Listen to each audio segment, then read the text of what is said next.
मतदानावेळी शाईऐवजी मार्करद्वारे बोटावर खूण करण्यावर राज ठाकरेंचा तीव्र आक्षेप. शाई सॅनिटायझरनं पुसली जात असल्याचा आरोप. काँग्रेसच्या सचिन सावंतांकडूनही डेमो सादर.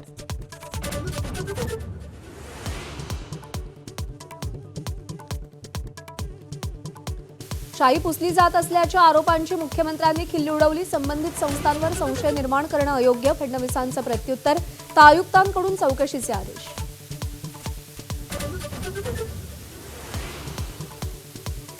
महिला आयोगाच्या अध्यक्ष रुपाली चाकणकरांकडून निवडणूक आयोगाकडे तक्रार दाखल.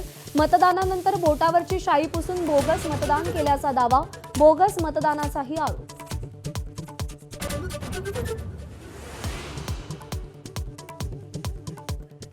नाशिकच्या मालेगावात मतदान केंद्राच्या बाजूला घरात 800हून अधिक मतदान कार्ड्स मिळालेली कार्ड्स बोगस असल्याचा संशय. प्रशासनाकडून कारवाई सुरू.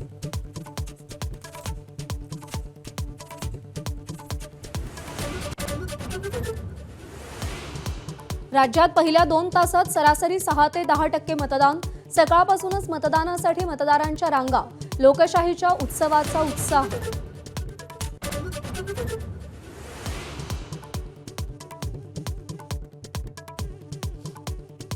नागपुरात मुख्यमंत्री फडणवीसांनी मतदानाचा हक्क बजावला. पत्नी आणि आईसोबत मतदान केलं. नितीन गडकरी आणि कांचन गडकरींनीही मतदानाचा हक्क बजावला. एबीपी माझा, उघडा डोळे बघा नीट.